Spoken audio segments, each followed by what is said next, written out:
Welcome back. This is Sleepy Reader with another chapter from Anne of Green Gables. Go ahead and get your bedtime routine started, and I'll start reading. And with any luck, you'll be falling asleep before I do. Chapter 34, A Queen's Girl. The next 3 weeks were busy ones at Green Gables, for Anne was getting ready to go to Queen's. And there was much sewing to be done, and many things to be talked over and arranged. Anne's outfit was ample and pretty, for Matthew saw to that, and Marilla, for once, made no objections whatever to anything he purchased or suggested. More, one evening she went up to the east gable with her arms full of a delicate pale green material. "Anne, here's something for a nice light dress for you. I don't suppose you really need it. You've plenty of pretty waists. But I thought maybe you'd like something real dressy to wear if you were asked out anywhere of an evening in town, to a party or anything like that. I hear that Jane and Ruby and Josie have got evening dresses, as they call them, and I don't mean you shall be behind them. I got Mrs. Allen to help me pick it in town last week, and we'll get Emily Gillis to make it for you. Emily has got taste, and her fits aren't to be equaled." "Oh, Marilla, it's just lovely," said Anne. "Thank you so much. I don't believe you ought to be so kind to me. It's making it harder every day for me to go away." The green dress was made up with as many tucks and frills and shirrings as Emily's taste permitted. Anne put it on one evening for Matthew's and Marilla's benefit, and recited the Maiden's Vow for them in the kitchen. As Marilla watched the bright, animated face and graceful motions, her thoughts went back to the evening Anne had arrived at Green Gables, and memory recalled a vivid picture of the odd, frightened child in her preposterous yellowish-brown wincey dress, the heartbreak looking out of her tearful eyes. Something in the memory brought tears to Marilla's own eyes. "I declare my recitation has made you cry, Marilla," said Anne gaily, stooping over Marilla's chair to drop a butterfly kiss on that lady's cheek. "Now, I call that a positive triumph." "No, I wasn't crying over your piece," said Marilla, who would have scorned to be betrayed into such weakness by any poetry stuff. "I just couldn't help thinking of the little girl you used to be, Anne, and I was wishing you could have stayed a little girl, even with all your queer ways. You're grown up now, and you're going away, and you look so tall and stylish and so different altogether in that dress, as if you didn't belong in Avonlea at all. And I just got lonesome thinking it all over." "Marilla," Anne sat down on Marilla's gingham lap, took Marilla's lined face between her hands, and looked gravely and tenderly into Marilla's eyes. "I'm not a bit changed. Not really. I'm only just pruned down and branched out. The real me back here is just the same. It won't make a bit of difference where I go or how much I change outwardly. At heart, I shall always be your little Anne, who will love you and Matthew and dear Green Gables more and better every day of her life. Anne laid a fresh young cheek against Marilla's faded one and reached out a hand to pat Matthew's shoulder. Marilla would have given much just then to have possessed Anne's power of putting her feelings into words.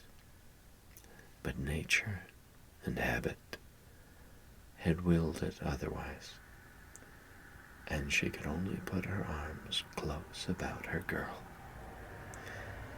and hold her tenderly to her heart,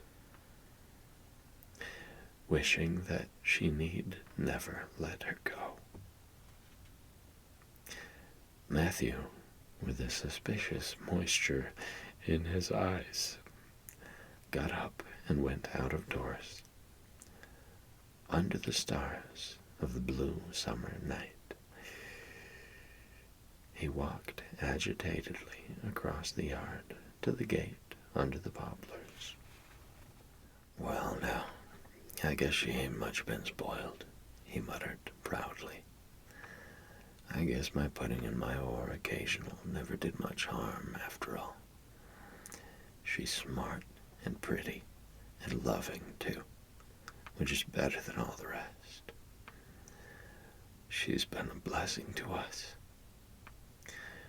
and there never was a luckier mistake than what Mrs. Spencer made, if it was luck. I don't believe it was any such thing. It was Providence, because the Almighty saw we needed her, I reckon."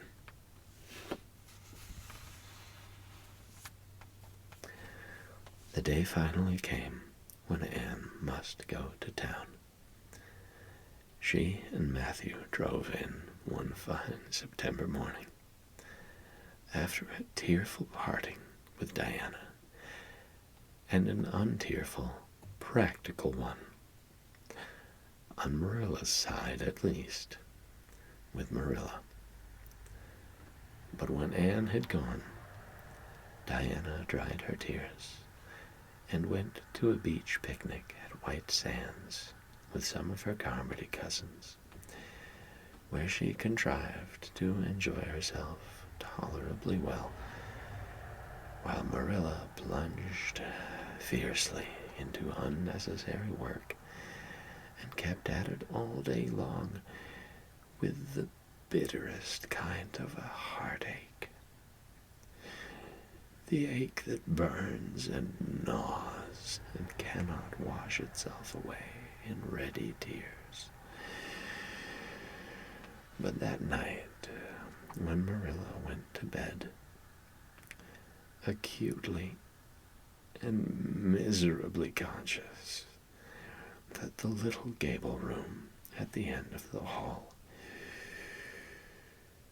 was untenanted by any vivid young life, and unstirred by any soft breathing,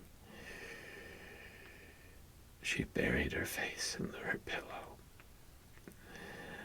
and wept for her girl in a passion of sobs that appalled her when she grew calm enough to reflect how very wicked it must be to take on so about a sinful fellow creature.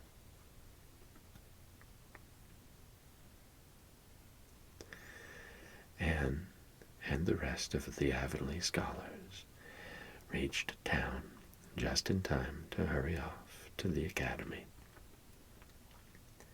That first day passed pleasantly enough in a whirl of excitement, meeting all the new students, learning to know the professors by sight, and being assorted and organized into classes. Anne intended taking up the second-year work being advised to do so by Miss Stacy. Gilbert Blythe elected to do the same. This meant getting a first-class teacher's license in 1 year instead of 2, if they were successful. But it also meant much more and harder work. Jane, Ruby, Josie, Charlie, and Moody Spurgeon, not being troubled with the stirrings of ambition, were content to take up the second-class work. Anne was conscious of a pang of loneliness when she found herself in a room with 50 other students, not one of whom she knew, except the tall, brown-haired boy across the room.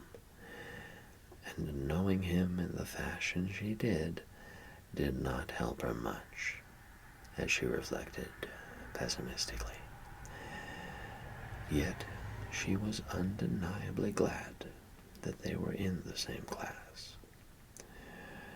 The old rivalry could still be carried on, and Anne would hardly have known what to do if it had been lacking.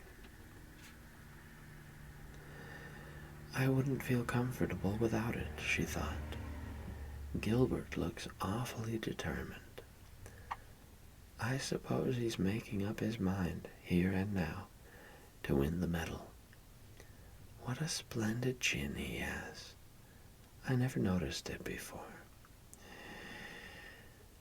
I do wish Jane and Ruby had gone in for first class, too. I suppose I won't feel so much like a cat in a strange garret when I get acquainted, though. I wonder which of the girls here are going to be my friends. It's really an interesting speculation. Of course, I promised Diana that no Queen's girl, no matter how much I liked her, should ever be as dear to me as she is.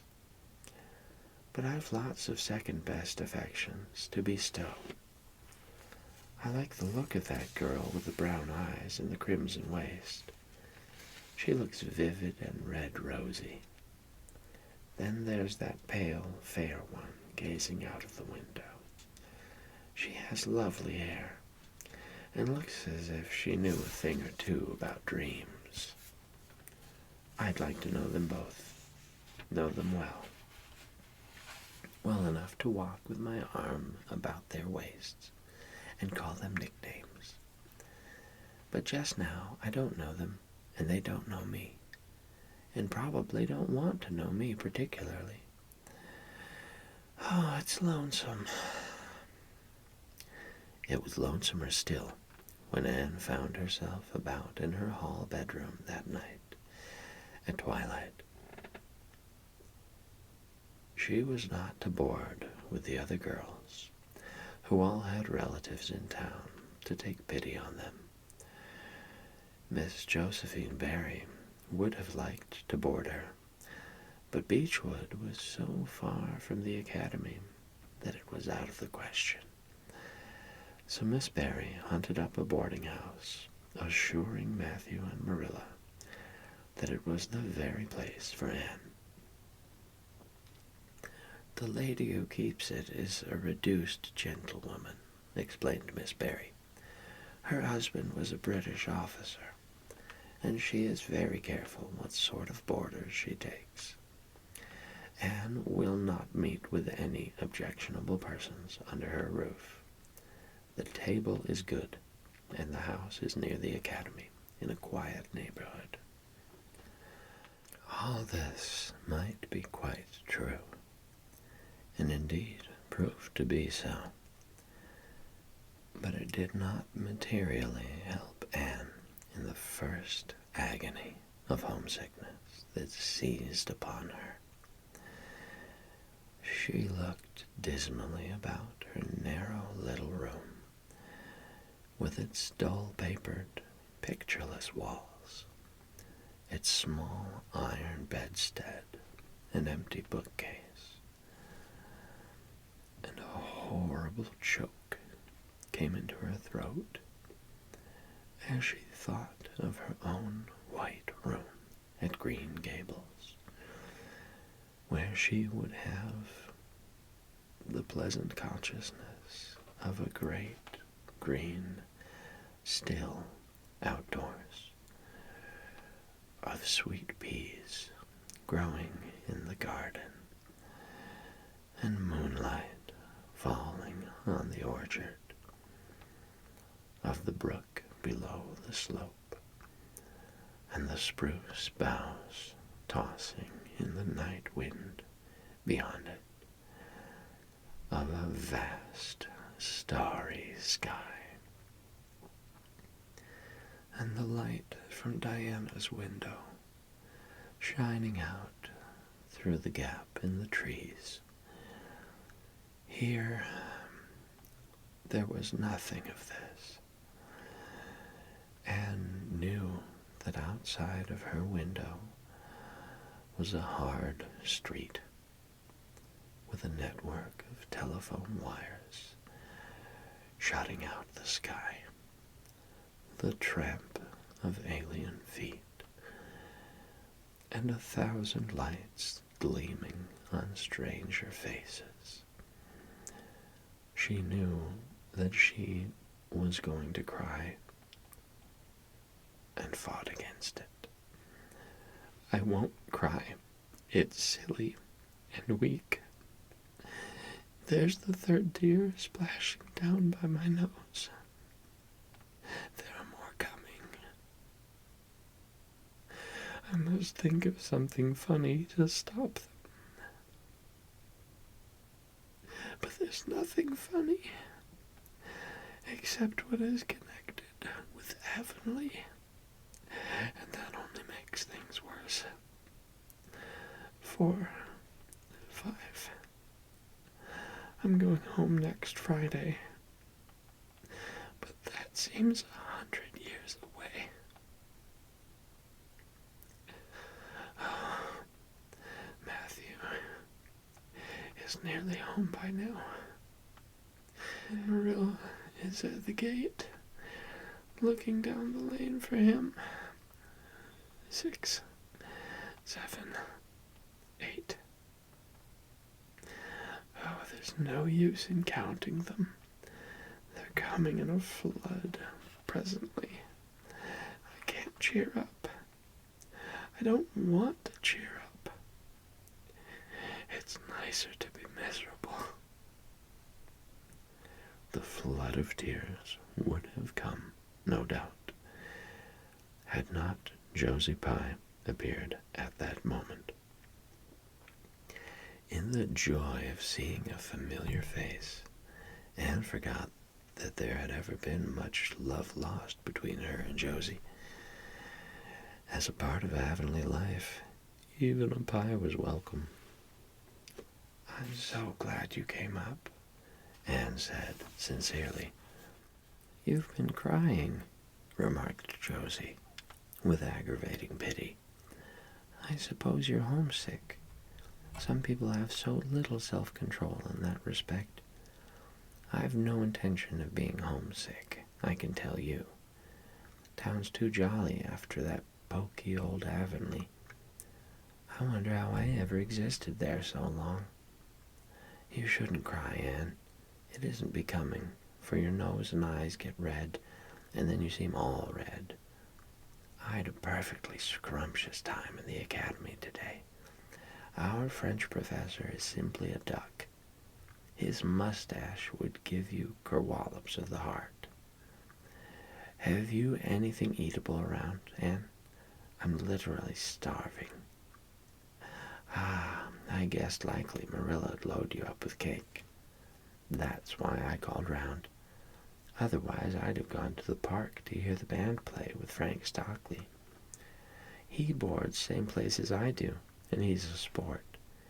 He noticed you in class today, and asked me who the red-headed girl was. I told him you were an orphan that the Cuthberts had adopted, and nobody knew very much about what you'd been before that. Anne was wondering if, after all, solitude and tears were not more satisfactory than Josie Pye's companionship when Jane and Ruby appeared, each with an inch of Queen's color ribbon, purple and scarlet, pinned proudly to her coat. As Josie was not speaking to Jane just then, she had to subside into comparative harmlessness. "Well," said Jane with a sigh, "I feel as if I'd lived many moons since the morning. I ought to be home studying my Virgil. That horrid old professor gave us 20 lines to start it on tomorrow. But I simply couldn't settle down to study tonight. Anne, methinks I see the traces of tears. If you've been crying, do own up. It will restore my self-respect, for I was shedding tears freely before Ruby came along. I don't mind being a goose so much if somebody else is goosey too. Cake? You give me a teeny piece, won't you? Thank you. It has the real heavenly flavor." Ruby, perceiving the Queen's calendar lying on the table, wanted to know if Anne meant to try for the gold medal. Anne blushed and admitted she was thinking of it. "Oh, that reminds me," said Josie.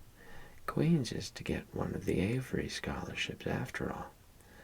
The word came today, Frank Stockley told me. His uncle is one of the Board of Governors, you know. It will be announced in the Academy tomorrow." An Avery scholarship. Anne felt her heart beat more quickly, and the horizons of her ambition shifted and broadened as if by magic. Before Josie had told the news, Anne's highest pinnacle of aspiration had been a teacher's provincial license, class first at the end of the year, and perhaps the medal. But now, in one moment, Anne saw herself winning the Avery Scholarship, taking an arts course at Redmond College, and graduating in a gown and mortarboard, all before the echo of Josie's words had died away. For the Avery Scholarship was in English, and Anne felt that here her foot was on her native heath.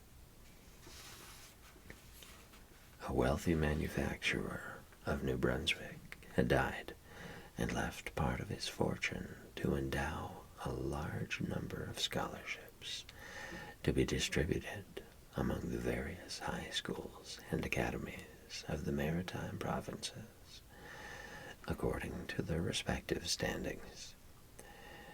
There had been much doubt whether one would be allotted to Queen's, but the matter was settled at last.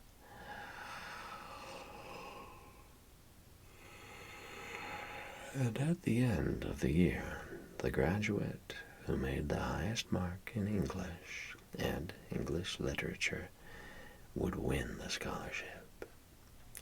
$250 a year for 4 years at Redmond College. No wonder that Anne went to bed that night with tingling cheeks. "I'll win that scholarship if hard work can do it," she resolved.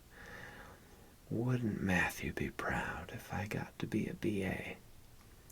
Oh, it's delightful to have ambitions. I'm so glad I have such a lot, and there never seems to be any end to them. That's the best of it.